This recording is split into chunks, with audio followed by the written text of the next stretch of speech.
Ballyliffin Golf Club in County Donegal is the site of this week's Irish Open for the first time. CreditCharles McQuillan, R.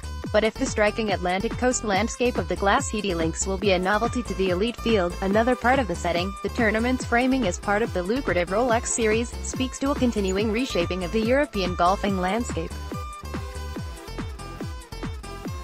The Rolex series was announced in November 2016, with the luxury Swiss watch brand augmenting its already prominent branding of golf's major tournaments and players with a conscious attempt to invest in and boost the European Tour, long in the shadow of its PGA cousin. The immediate financial dividend for the European Tour was easy to quantify. Now in its second season, each of the 8 Rolex Series events boasts a $7 million prize fund, orders of magnitude greater than many previously offered as standalone events, and putting them close to the levels of contemporaneous PGA tournaments. The PGA's Greenbrier Classic is also running this week, for example, with a prize fund of $7.3 million. Last week's Quicken Loans National offered $7.1 million. The financial benchmark is apparent.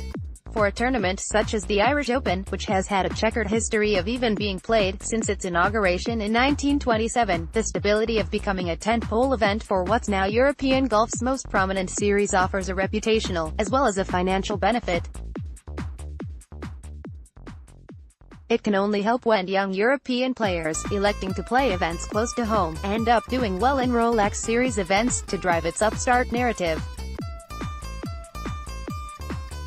Last year's Irish Open champion, Jon Rahm, consolidated a growing reputation with his 6-shot win, and in a boost for the sponsors, he happens to be a Rolex brand ambassador. The participation of Rahm and other rising European golfers like Tommy Fleetwood speaks to another benefit for European Tour organizers, being able to offer legitimate alternative routes where young European players can build their careers beyond the PGA calendar. Keith Pelly, the chief executive of the European Tour, reflected that view via email. The Rolex series has great players, playing at great golf tournaments in iconic global locations. Undoubtedly it also gives our younger players something to aspire to, so it has a huge role in terms of developing the next generation of stars. Jon Rahm, who won the Irish Open of the Rolex series last year, is a brand ambassador for the watch company. CreditCharles McQuillan, Getty Images. With its ranking points and links to the Ryder Cup, the Rolex series also presents a strong competitive counterweight in maintaining the profile and credibility of golf's most prominent team event. The European Ryder captain Thomas Bjorn recently told a roundtable in Dubai that, "It's amazing to see how far the Rolex series has come and how much it has brought to the game on this side of the Atlantic." Bjorn also has spoken of the value of getting to see a consolidated coterie of top European players in Rolex Series fields as he plots his Ryder Cup campaign. Challenges remain for elite European golfers, however, in trying to navigate the existing cultural geography of the game. Rory McIlroy was dutifully effusive about the Rolex series when it began, claiming that, "It gives guys an incentive to maybe play a little bit more on this side of the pond leading up to the Open Championship and hopefully get some great fields." Ireland's most famous golfer has shown commitment to his own country's championship, which he won in 2016. His charity, the Rory Foundation, is the host for the tournament, too. Yet beyond that noblesse oblige, McIlroy also has spoken publicly about the demands put on golfers by the rigors of maintaining a PGA Tour card, and put himself on a potential collision course with European Tour organizers when he was heard telling a golf podcast last year that, "The World Tour, it's going to happen one day, and I think it has to. To have all these tours competing against each other, and having to change dates, it's counterproductive. I think everyone has to come together. The easy thing would be for the PGA Tour to buy the European Tour, and take it from there." If Pelly might have been frustrated by the comments of a prominent European golfer, he would at least sympathize with the principle of innovation. The Rolex series is only the most prominent of a number of new initiatives under his watch, targeted at broadening the demographic of golf viewership in Europe.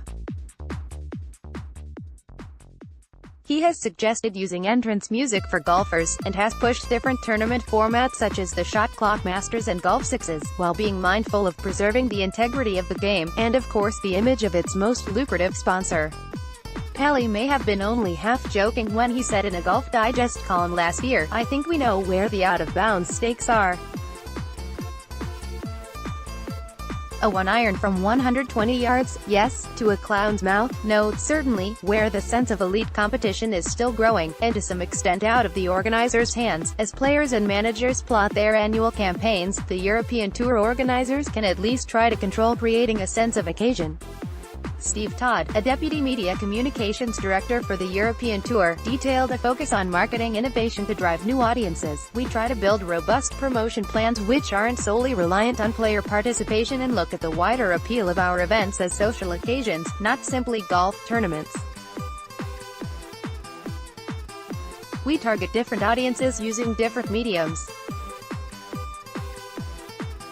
So our target audience on Instagram, for example, might be different to the regular audience we have grown over a number of years and who regularly attended tournament. At the recent BMW PGA Championship, we had bands playing on the Saturday and Sunday evenings, rudimental and simple minds, which appealed to different demographics.